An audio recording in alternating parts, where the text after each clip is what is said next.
Mga kapuso, ilan po sa mga dinadayo mga puntahan sa lalawigan ng Bohol ang magagandang mga beach, pati na yung tanyag na Chocolate Hills. Maliban po sa mga yan, may pinagmamalaki ring ilog doon na patok sa tinatawag na boat cruising. Panuorin niyo po itong pagtutok na ito ni Nelson Canlas. Ito ang Lobok River, isa sa mga tourist spot sa Bohol.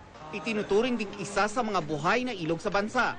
Malinis ang tubig sa ilog. Masarap din sa mata ang mayayabong na puno sa gilid nito.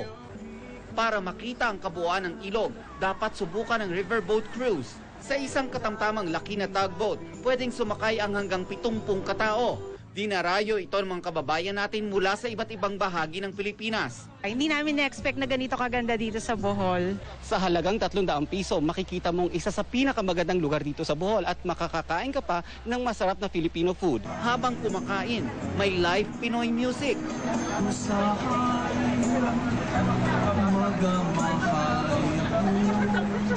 At langhap mo ang sariwang hangin. Kaya naman pati mga dayuhan namamangha sa experience na ito. I heard about this river lunch and I think it's fantastic. I had to do it. 45 minutes ang aabutin ng river cruise.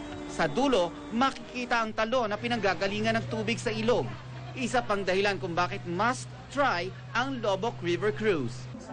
Mula sa Bohol, Nelson Canlas, Katutok, 24 Oras.